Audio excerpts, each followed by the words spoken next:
Hi everybody, welcome back to Frontier Patriot. I'm Ron Rayfield and this is my beautiful co-host, Justine Dorn. And today she has made a lovely feast for us here at the end of summer, I would say. Yep, this is our end of summer feast. Although everything that I have here, you could technically make it all year round, even back in the 18th and early 19th centuries.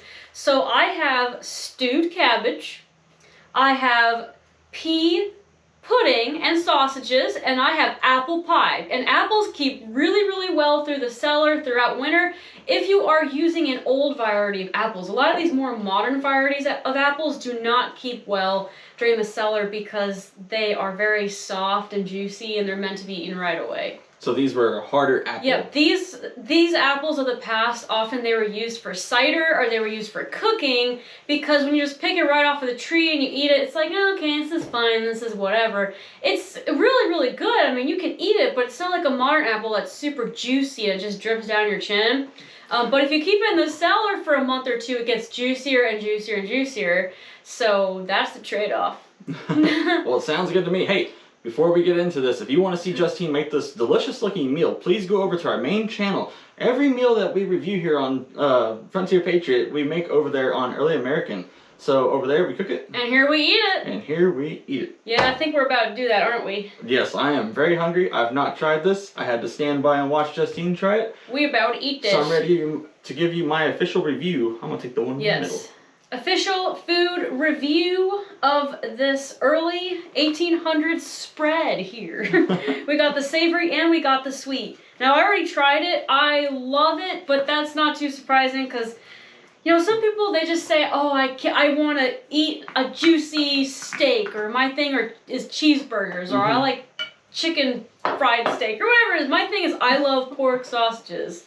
They are good. I love pork, and I love pork sausages. So if sausages are on the menu, I might be showing up. And I just love everything that's on this. I've never tried the peas before. It's a little bit strange. It's, you know, you look at it and you might think, okay, this is baby food. Or guacamole. It looks or like guacamole. Oh, that'd be nice with sausages, yeah. Now, you normally don't like peas. You know what's weird? I don't like the fresh green peas, but split dried peas I really love. I love them both. It's so strange. All right, well, I'll say the blessing and we'll get down to business. We'll get down to business. We'll review this. I'll tell you guys where I got this from, and we'll just talk about all sorts of random things today. Yes, ma'am. Lord, thank you for all of our friends and family and our fans that are watching us. I hope they're all having a great week and everybody is being safe and kind to one another. Let's have a good rest of the week. Amen. Amen. Thank you for this food, too. Yes, and thank you for the food. Yes. Let's see if Ron's going to like it. So, I'll start with my least favorite, the cabbage. I love cabbage. I normally don't like cabbage unless it's coleslaw. And then I'm starting to get into sauerkraut. It's growing on me. So good. It's so good I'm making horse noises. Oh, not bad. Now you put this in the sausage drippings, so it's got some extra flavor. I did. That was completely optional. The cabbage receipt was, of course, incredibly vague. It just says that this tastes good with stewed cabbage. It's nice and soft and tender. Yeah? You don't want undercooked cabbage. I really like this. Now the peas are the weird part to this. This is called peas pudding, and it was a dish, and we ate it all. Cabbage is gone. Wow, okay, so peas pudding was a dish that was popular for over 100 years, which is just crazy to think about. This was popular for over 100 years, this green guacamole looking stuff, but it really, really was. It's actually really good too. Oh, really? Ron's very surprised. So far, this is a 10 out of 10 meal. Oh, yeah. And the sausages, I mean, I know those are going to be great. This is all fantastic. Peas are very healthy for you. They have a lot of protein. I don't know what to say. You need to make all this. You need to make it. You need to do this tonight. Instead of mashed potatoes, have mashed peos. Peos. That's really what I thought of when I was mashing it. I thought, this is like mashed potatoes, but with peas. If you like mashed potatoes, if you like refried beans, if you like hummus, you like guacamole. You like mashed up soft stuff. If the texture doesn't bother you, and I mean this is really good. You need to try it. It's actually really good with the pork. I'm gonna eat all of this. Oh, this is going. Last week we had a fly on the Chew chat. We named him McFly after what you all said in the live chat. Marty McFly. We had to give him a name. Problem is in summertime, we have to have the windows open. At least for the Chew chat part. But whenever we do that, the flies come in really bad. I know. Screens didn't really exist yet. Mm-hmm. Now we have a cheesecloth, but they still get through it today. It's really cool out, so they're not as bad. But if one buzzes on there, we're terribly sorry. I'm so sorry. I can't reach him. Yeah. But that one totally stole the show last week. He was just like... He was all over the lens. I'm sorry if you all felt violated. Yeah, I did. Go! Shoot, fly! Mm-mm. So, Ron, what is your official review of this meal, the savory portion? 10 out of 10. Awesome. There is nothing historic about this. Like, and I mean that in like a weird context, like, well, that's not normal. That's weird. Yeah, this is completely normal. That you could eat this in today's time. Now, which book did this one here come out of? The peas and sausage. Now, I'm having Ron review all of these savory dishes as one total unit because all of this came out of one receipt out of The Art of Cookery, Made Plain and Easy by Miss Hannah Glass, which was originally published in London. However, it was a bestseller in the United States. It was actually the best-selling cookbook in the United States in 1776. It was so popular that they started printing it in America. I think it was 1805 they started printing it here. So this was a bestseller for such a long time, it just blows my mind. But the receipt says to make sausages with pea pudding and with stewed cabbage to serve it all together. So that all came out of this one book right here. It didn't tell me how to make the pea pudding, however. And I found a whole lot of recipes, a lot of 18th century ones. I couldn't really find too many early 1800s ones as easily. I found one or two, but they were really complicated and that's not what the average housewife was doing, right? But then I found one finally that wasn't so bad from the 1832 publication of the Cook's Own Book, published in Boston. So it's a United States cookbook. And then the apple pie here I have from American Cookery, published in 1796. So this is an apple pie from America's first own cookbook. Now you can buy both the first America's Own cookbook and the one that Justine was talking about, the bestseller in 76 here, at Candy's store. And she's got a link in the description to that. She sells both of them books that we use here. People ask me all the time, yeah, where can I get this? Last week there was a lot of people asking. Like, it was just like the cool thing to do last week was like, where'd you guys get the book? So you can buy this from Candy's store online. We'll put a link to it in the description. She's a good friend of ours, so she helps us out, we help her out. Well, what is your official review of this? My official review is I would give this a 9 out of 10. A 9? Which is still very, very high. I don't understand. The peas, okay. The peas, they're okay, but it is a little strange to me. You know, I would have rather had mashed potatoes, but I will admit this is very, very healthy. So that just knowing that makes me appreciate it more. But 9 out of 10 isn't that bad. I mean, that's really good, actually. That's a restaurant quality meal. Fair enough. So in short, we like it. We love it. And after we finish the savory, we're going to move on to the sweet. This apple pie is from American Cookery, first published in 1796. It was the first cookbook published on U.S. soil. Before then, we had books like this that were being printed in London and shipped over to the colonies. But now we had an actual cookbook that was published in America, and this is by an American. By an American. So this is the first apple pie, you could say, from an American cookbook. These apples came from a historic site here in St. Genevieve at the Bolduc House, which is where we worked sometimes as volunteers. paid volunteers. Yes. Now, if you'd like to visit there, they are running a special until January 1st. They're having a discount on their tours and their items in the gift shop if you mention that you've seen Early American or Frontier Patriot. If you've seen Ron and Justine on YouTube, they will give you that discount. And they'll be glad to meet you as well. Yep. They're giving us a special sponsorship deal where if we talk about visiting the museum, we get to have our wedding there for free. So that's our sponsorship deal that we have going on right now. We tend to trade services for other things rather than money a lot of the time. Yeah, we barter a lot of the time. Like Ron will fix your furniture for you, and in exchange he'll get another piece of furniture, or he'll get a book or whatever. Like we do that stuff a lot. Or in-store credit for her to spend. Yeah. But it's great. We help each other out. The houses in town, different houses, you know, they help us. They let us come in and do our filmings, our pictures, or whatever we want to do, play around, and then we help them by sending people their way. Yeah. Plus, we also work part-time over there. Yes.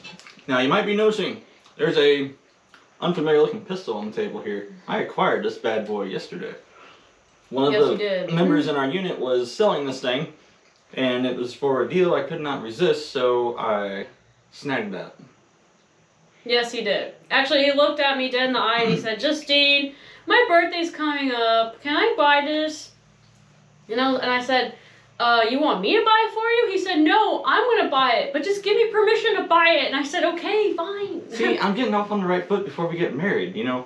Yes. Oh, you bought another gun. Oh, you bought another gun. So if you ask nicely, they almost can't turn you down. Yeah, well, I told him that's fine, but in exchange, I have to have the windows I want for our house because guess what? Also yesterday, we visited a window factory in St. Genevieve, Missouri, and they make modern windows, all sorts, but they also make historic looking windows. They make windows for Victorian houses all the way back to the 18th century. So if you want wavy glass in your windows, they can do that for you. You want multi-pane. Now the thing is, if you go to, I don't know, Lowe's or Home Depot or whatever, and you see the multi-pane windows and you pick that up and you think, "Oh, that's historic, I'm getting that." It's not usually. The wooden pieces in between the panes in the early 1800s were significantly thinner than they are in modern multi-pane windows. So it's a very subtle difference. Also, there's a couple other differences, like there isn't the double layer insulated glass. You know, they didn't have that back then.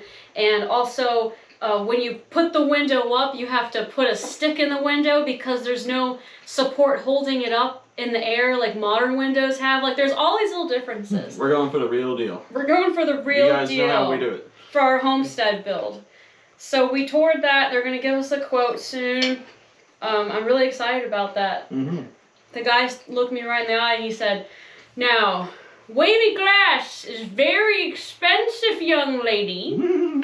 And I said, "Okay, so what we're going to do is we're going to get a quote for the historic pane-looking windows with modern glass, just one sheet of glass, but not the wavy look like it's handmade glass. And then we're going to get another quote with the wavy glass. So we'll compare the two, but either way, it'll have this look to it."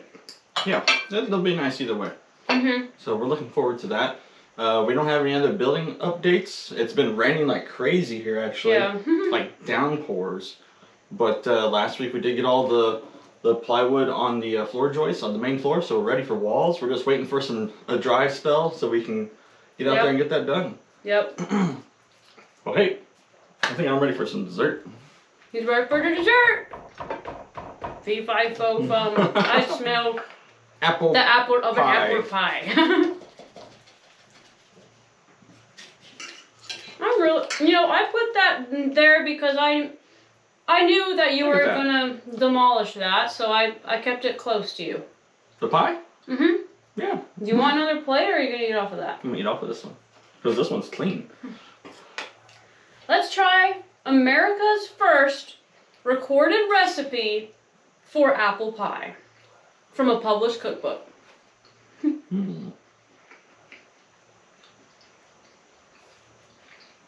Oh my gosh, spill it out already. already. You like it or don't you? I like it. It's got a little bit of tartness in it because of the lemon zest that you put in there. Yes. The apples, since they're the hard apples for cider and stuff, Right. like you explained at the beginning of the show, so they're holding their integrity. They're not just mush. Yeah, a lot like of it. modern apples would just turn to mush. I love this. That's a thing too. You also have to keep in context with these historic recipes that food was just a little bit different back then. So it might seem weird, the massive quantity of flour, for example, that you're adding into a cake. But the thing is, flour back then had more moisture in it than modern flour did because they didn't have a way to dry it out as good as we do today. And also, stewing the apples before you put it in a pie, that's a little bit unusual, isn't it? Like, we don't do that these days. We just throw the raw, uncooked apples into the pie paste and we bake it. Because we use modern sweet apples that are softer. Yeah, we use modern varieties that are softer and they tend to become more mushier more quickly. Whereas these varieties of apples they're firmer, but they taste so good. When cooked, oh my gosh. Mine's done. Well, I'm gonna join you. I already have my slice back here. Oh. Because I started eating it on my channel. That's true. She tortures me. I'm standing there with the camera and I gotta watch her smile and eat all this, and I'm standing here, my tummy's growling, my face is sweating, I'm hunched over. Oh, poor man. Oh, you poor thing. I don't get fed all day, I miss lunch. Whatever. This is your lunch. You are a very lucky man. Comments, Okay. do you think Ron is a very lucky man? Yes, Ron is a very lucky, fortunate man. Well, thank you. And appreciative man. Yes. Now, do I go in for more? I'm hungry. Do I go back in for more pie right away, or do I go back in for this and then go back to pie? Go in for this because this is going to get cold. That's what I'm thinking. Get away, fly. Shoo, fly. Dang it. That's it. Oh, no. That's it. Hey, don't scratch my new pistol. Fly where you at. Now, let me continue. This pistol is a model 1777 French cavalry flintlock pistol. It's a 69 caliber. And as you can see, it does not have a forestock on it, which is very unique to this pistol. So this is not loaded, by the way.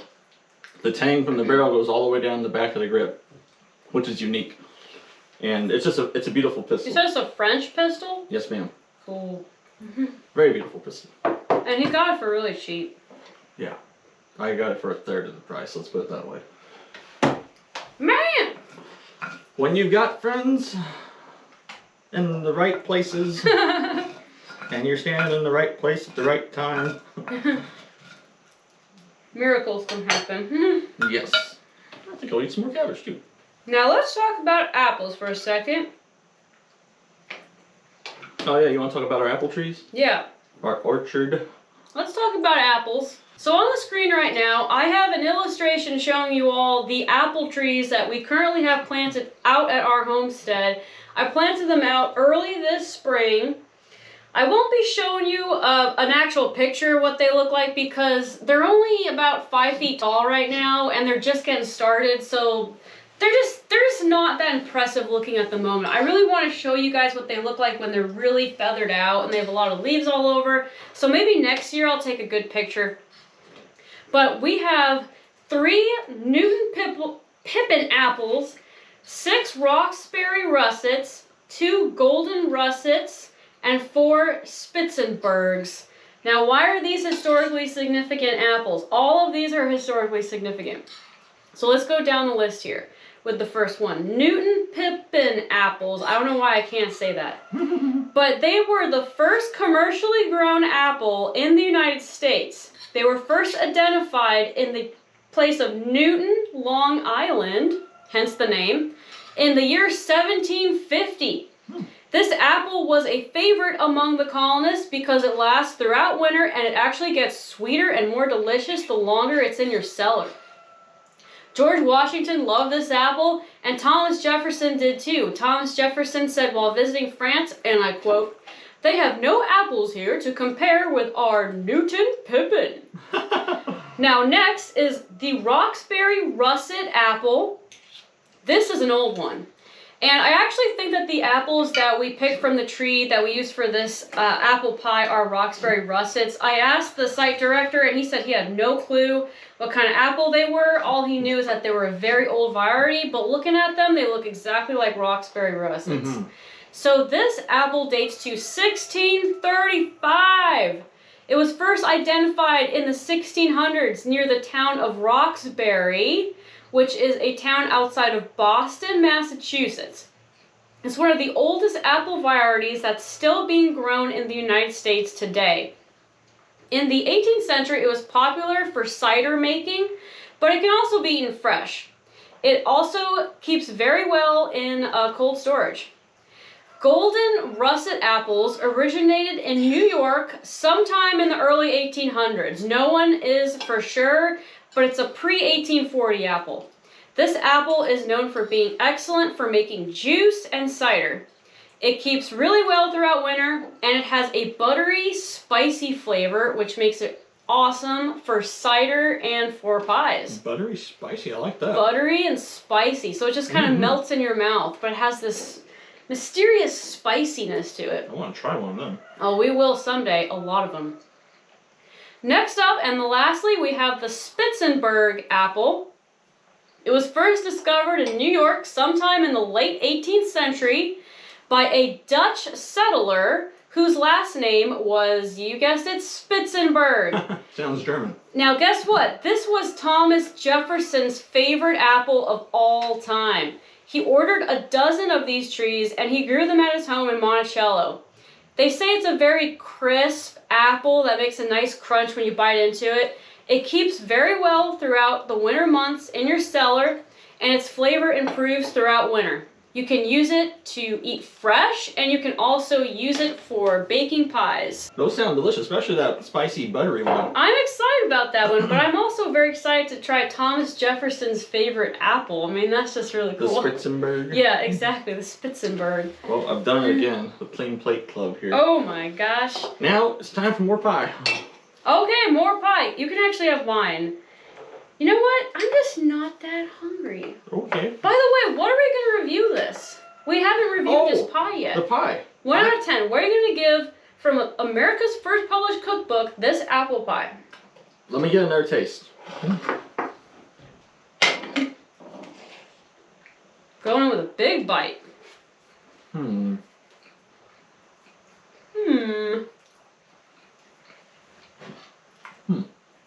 I will give this a 8.5. Okay, yes. For the apple pie. I would also give this an 8 or 8.5. The lemon is throwing me off with tartness. Okay, you think there's too much of a lemon flavor. Maybe just a tad. But I'm just not used to that. I will say the apples are fantastic. Like, the apples have a really, really good flavor. They cooked very well. They're still just a tiny little bit crisp, just a little bit. They are not mushy. It's not like applesauce in the crust. That'd be horrifying. I'm just used to cloves, cinnamon, and nutmeg, and some butter in mine. But this just has lemon zest and rose cinnamon. Water. And rose water. Mace. Mace.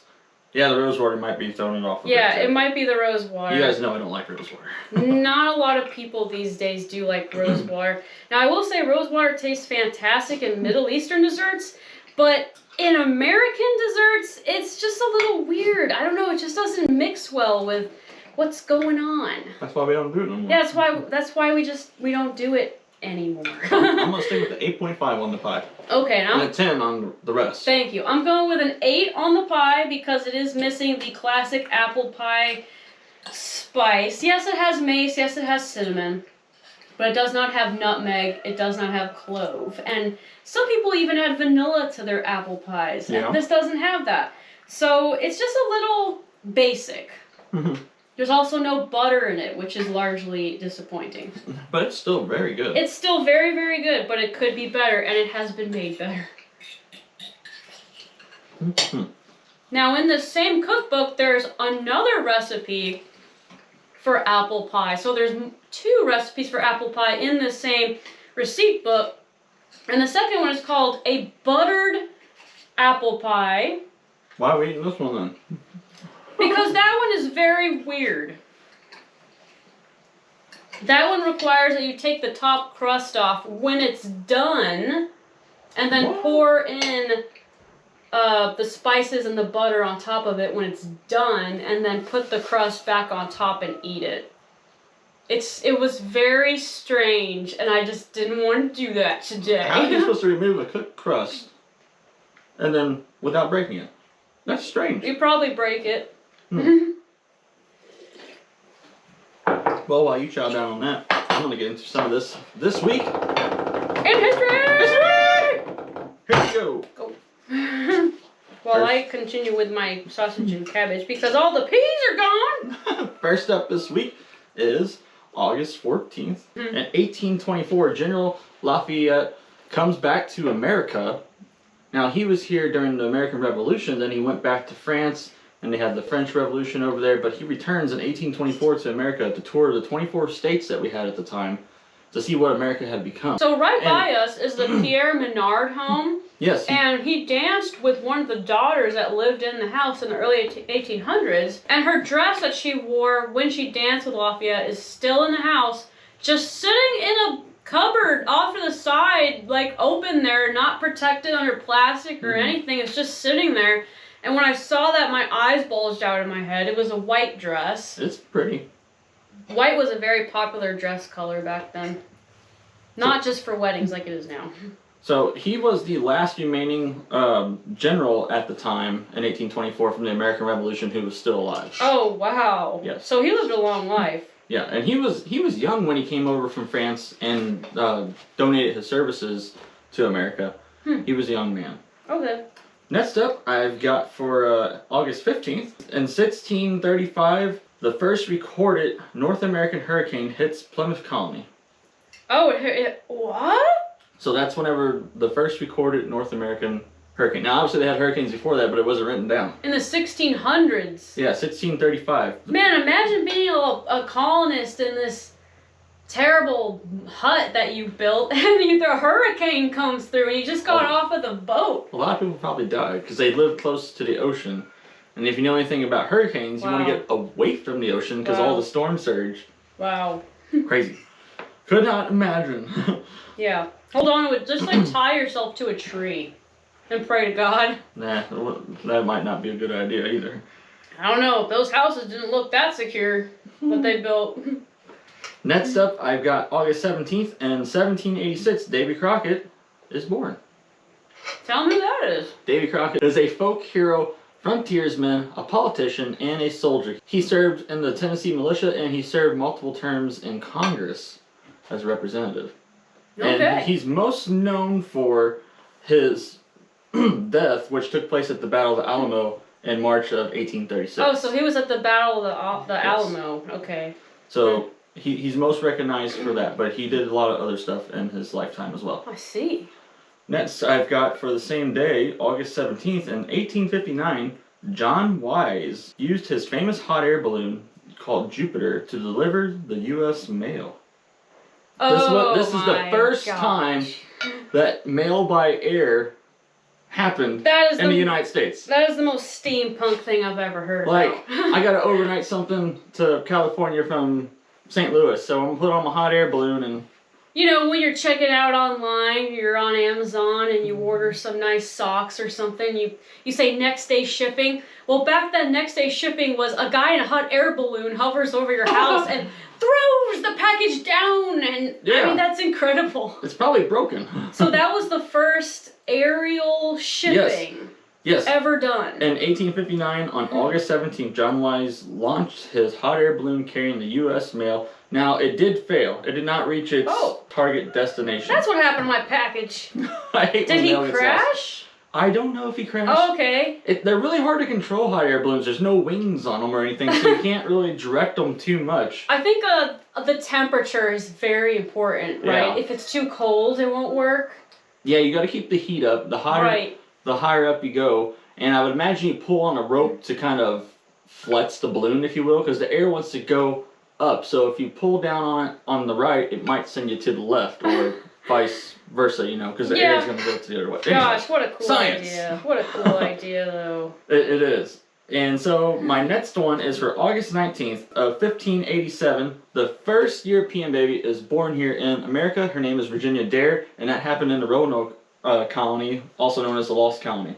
Oh, in the 1580s? Yes, 1587. So in 1587, the first European baby, the first colonist, was born on U.S. soil. That's right. And she just happened to be born in the worst place possible Yep. because I don't know if you all know the story of that colony, but one of the members of it, because they were starving, he left. He got on a boat and he went back to England to get supplies. He came back a couple years later, and everyone in the village was mysteriously gone. Gone. Like, there were no bodies.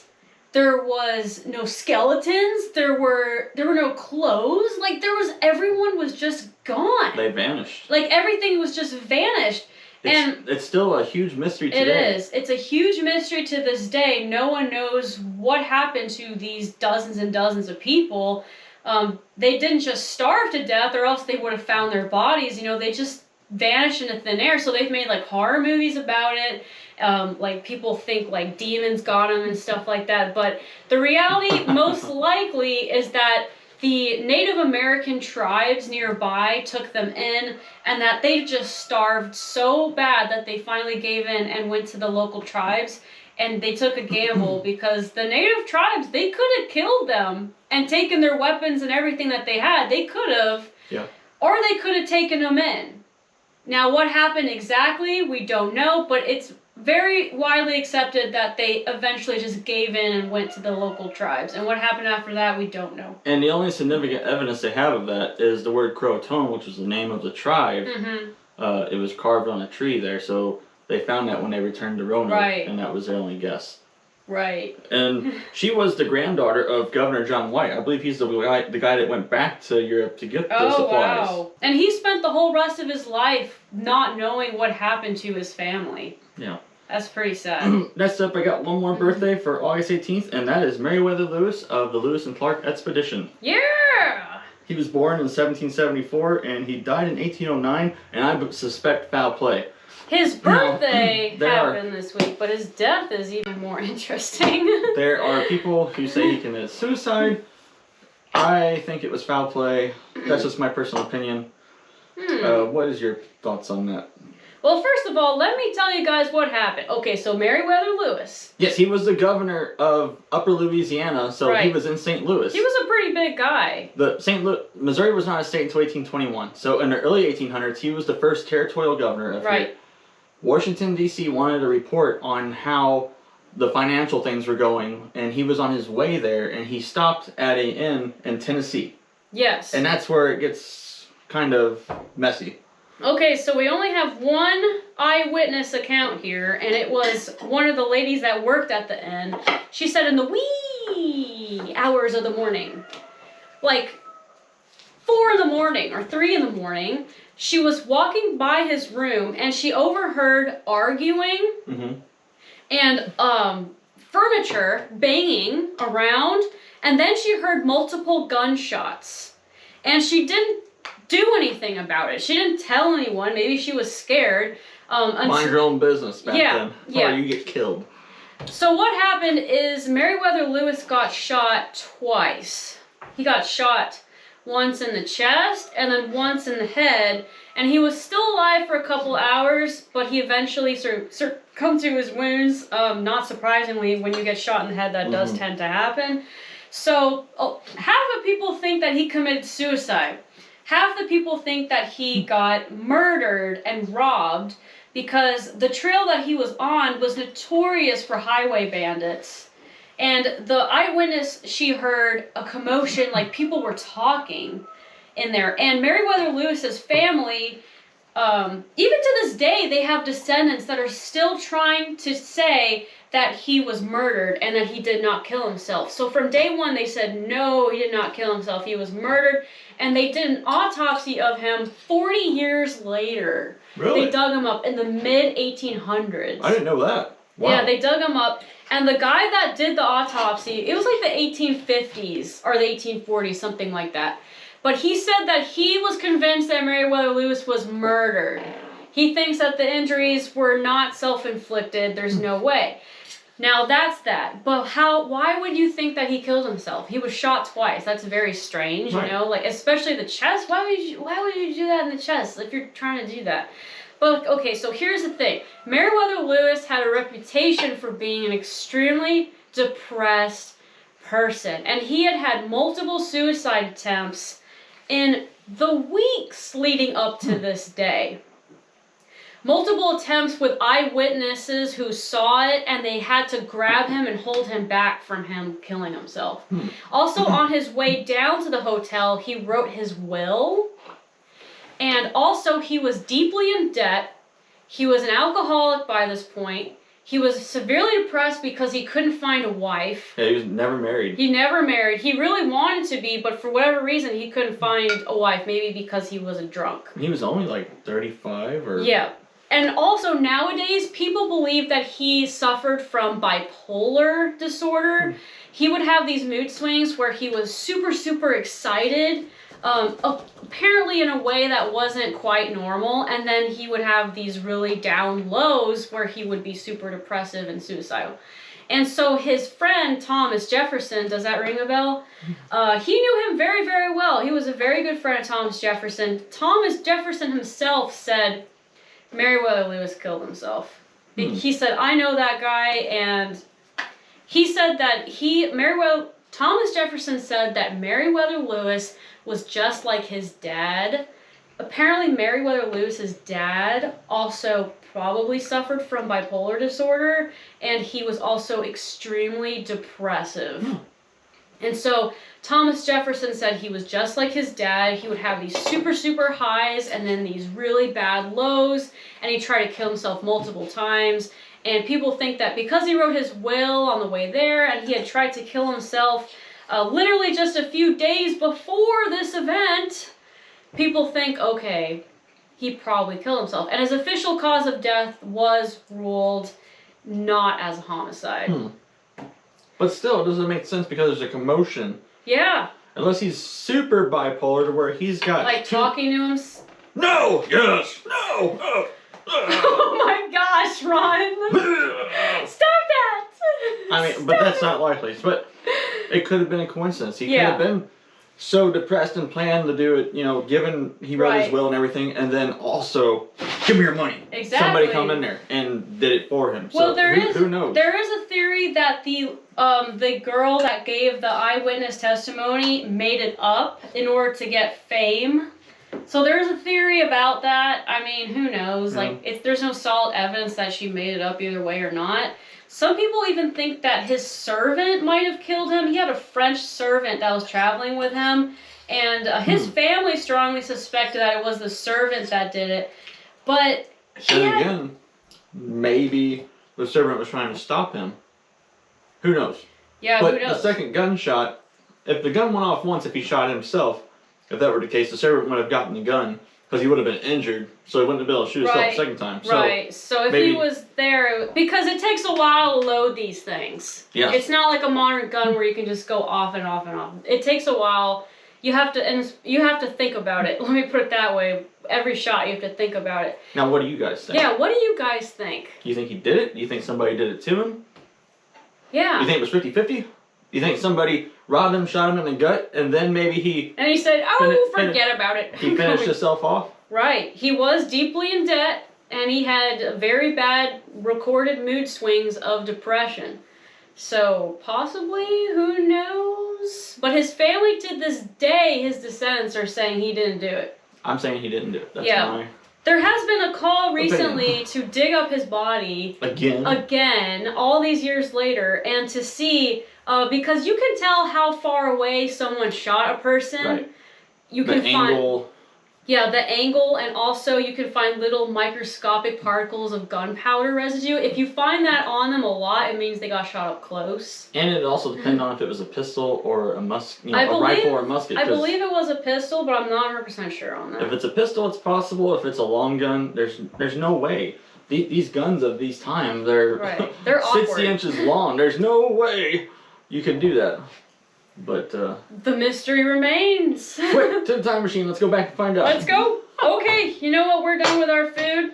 We're done with our facts. Yep, it's been great visiting with you guys this week. We love you so much. We cannot wait until next week. Also, don't forget, this October, the weekend before Halloween, on the 4th Saturday, is the Deja Vu event at the cemetery in St. Genevieve, where we get to portray an 18th century or 19th century person who's buried there and talk about it to visitors. After dark, there will be lanterns and We'll be in little period fires. clothes. Yes, we'll be for dressed the up. time. There will be some refreshment. This is not a scary event. It's not spooky. There's no, Kids go to yes, it too. this is an educational and Right. historic event. Right. We don't wear corpse paint or anything like that.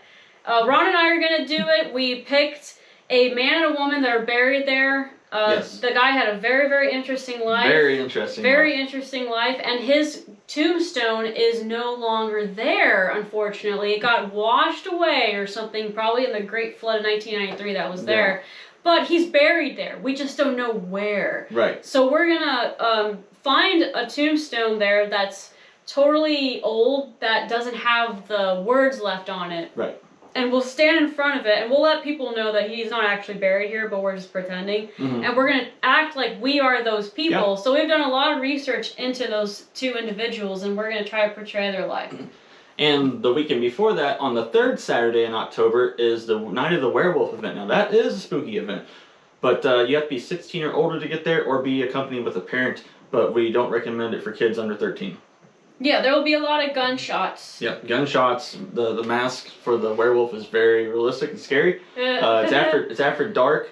We're crossing streets and stuff, and there stuff like that. So there has to be some supervision there. So that's 2 events to keep your eye on. That's going to be a great time. And also at the very beginning, the first Saturday in October, I believe it's October 7th, is the St. Genevieve Militia encampment. So that's a good time to come. That's a free event to see how camp life was. It's nice and cool out. There'll be cooking, there'll be drilling, there'll be shooting guns, throwing tomahawks. It's a small, very small It's a small event. thing, but it's something to do. Yeah. It's free, so if you're in the neighborhood, come on down for that.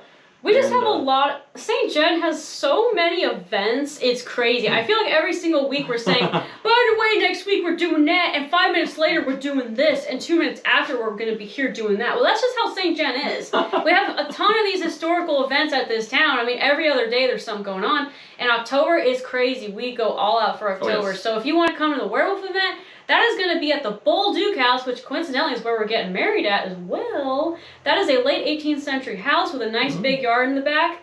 Ron's going to be the werewolf, and I'm also in it as well. It's kind of like a giant play around the town. Yes, and the There's just historic no district. stage. Yeah, so kids, adults, they love it. All ages, they love it. You have to buy tickets from the Bolduc House. And all the money benefits the preservation of the historic houses. Right. The Bolduc and the Lemaire house next door, which is a 1818 to 1820 house. No one is for sure when it got completed, but it's that time period, our time period actually. And we hope to see you guys there, and we'll see you next Wednesday. Who knows what we're eating? Yeah, we don't find out till last minute. We don't know either what we're eating yet, but I know it's gonna be old. And interesting. So thank you guys so much. Have a great week. Have a great week, y'all. Take care. We love you. Bye-bye.